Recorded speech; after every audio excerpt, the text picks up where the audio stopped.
My name is Nathan Lawrence, and I am an undergraduate student at Cornell University.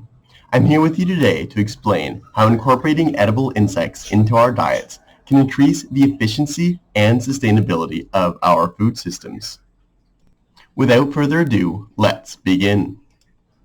We all, 7.5 billion of us, live on Earth, and the population is only rising. It's expected to reach 9 billion by 2050. The problem is, food is a scarce commodity, and there's already not enough of it. 1 in 9 people are hungry right now, and with a growing population, we simply need to produce more food.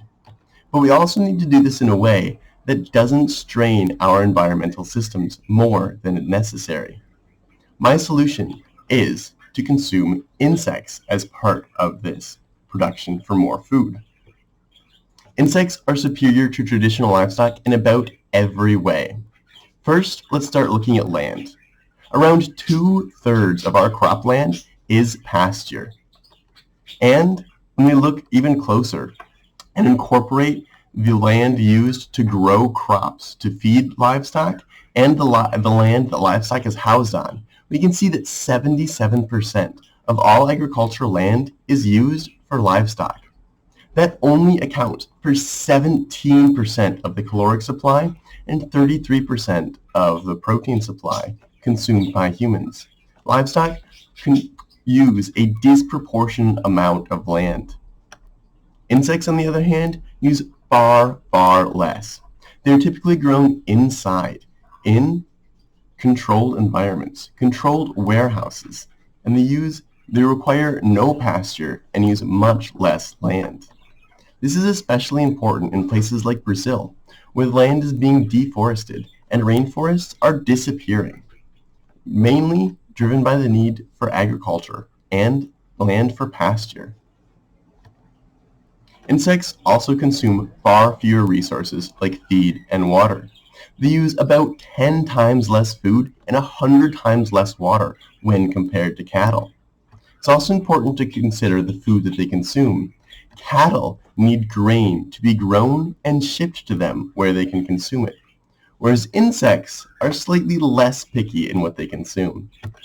Mealworms are traditionally fed off of stale bread and food from grocery stores that has gone bad and is unable to be sold. This is especially important because it means that this food might be saved from a landfill. Food in landfills are a large contributor to municipal landfills and to global warming, as when it decays, it releases lots of methane. Mealworms can also digest some kinds of plastics. And black soldier flies, another popular insect to be consumed. They are able to feed off of manure, a waste product, and turn it into edible protein that is safe for humans and animals. While we're on the topic of manure, insects produce a lot less manure. This is important for a couple reasons. First is that manure, as it decays, produces more greenhouse gases, but it also is swept into areas like waterways where it can cause harmful algal blooms and be toxic to the environment.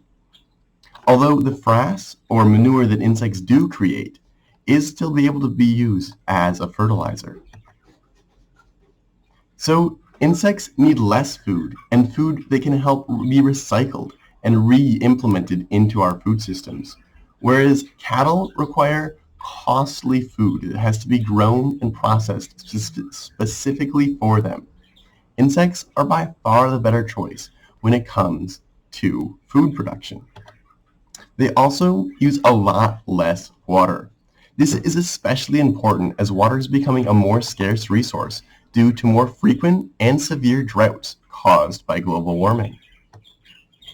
A large part of the reason insects are able to be more efficient is they don't waste energy on things like being warm-blooded or developing bones or digestive tracts or skin.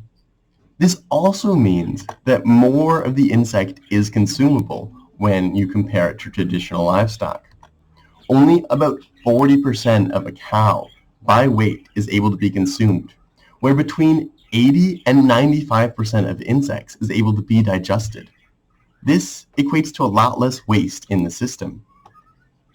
Now, it takes a lot of insects to make a pound of meat. And as I've been doing these comparisons, I'm comparing a pound of traditional livestock to a pound of insect meat. But we can make this comparison, and we can harvest insects by the pound because they reproduce incredibly quickly. A single insect can lay hundreds of eggs in their lifetime, and generations are counted in weeks instead of in years.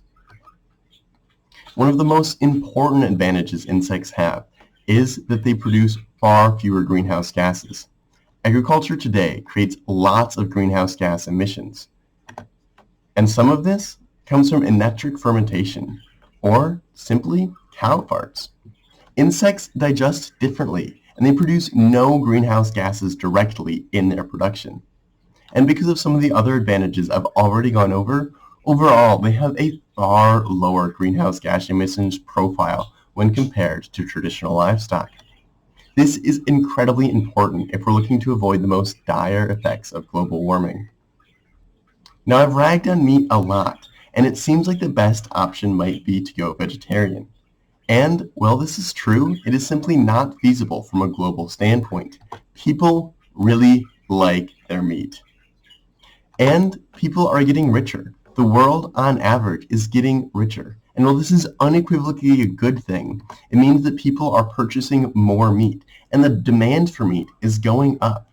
And governments can't really outlaw meat. That would go over terribly. So we need something to meet this need. I'm simply proposing insects as one of the solutions to this problem.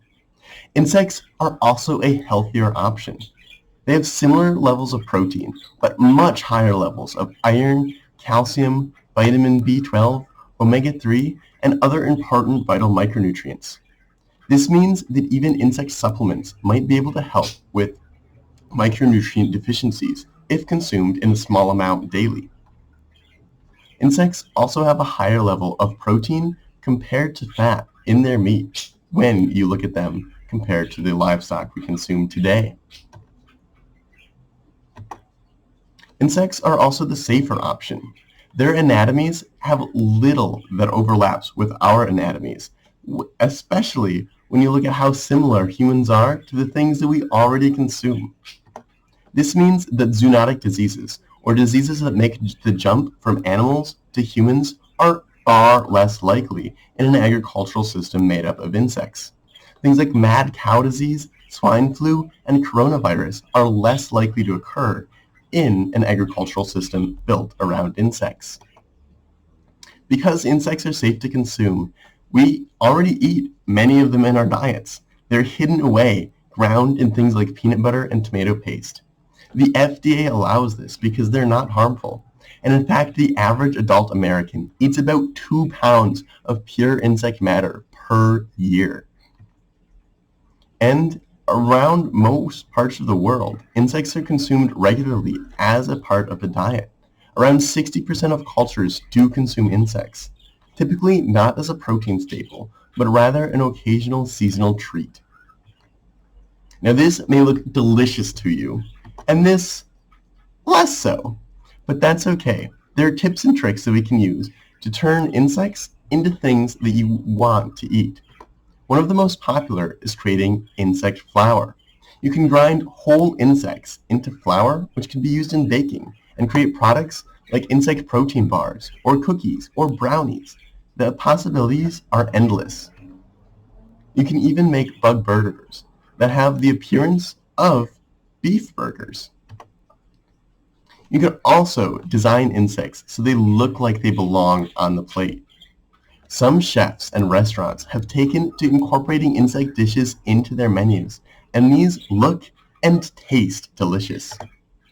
Insects can have many different flavor profiles based on the insect and how it's prepared. Overall, I would consider it a shrimpy nutty flavor or a sunflower seed popcorn flavor. Taxonomically, insects are very, very close to shrimp and lobster. Shrimp and lobster are simply insects of the sea. And we've gone through a similar culture shift. Lobster used to be considered a poor man's food and was kind of looked down upon. But in the past couple of decades, it has now become the sensation that we know it today. A similar cultural shift could and should happen with insects. Besides for the lower space costs of growing insects in warehouses, there are a few other advantages as well. You notice that the trays here are stacked, so you can grow them vertically.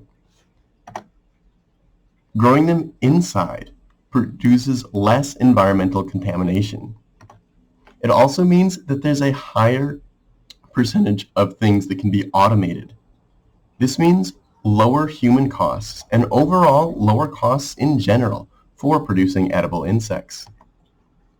Insects also have very simple nervous systems, meaning that consuming them is better from an animal welfare perspective. Even if you aren't quite ready to consume insects yet, we can still incorporate them into our food systems to make them more efficient. We can incorporate insects into things like fish meal and chicken feed. This allows us to reap all of the benefits, and you don't have to eat an insect.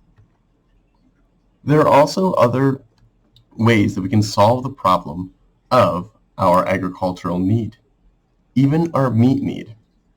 Cellular agriculture is a practice where animal cells are cloned until we get a steak. No animal required. Beyond Meats is creating meat replacement, and algae can be farmed very quickly with a little environmental impact.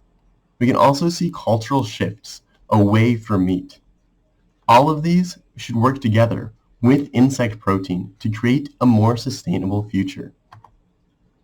I truly believe that we're going to start seeing more edible insects on Western markets in the next couple of years. Edible insects are coming. Thank you for listening. I hope you enjoyed.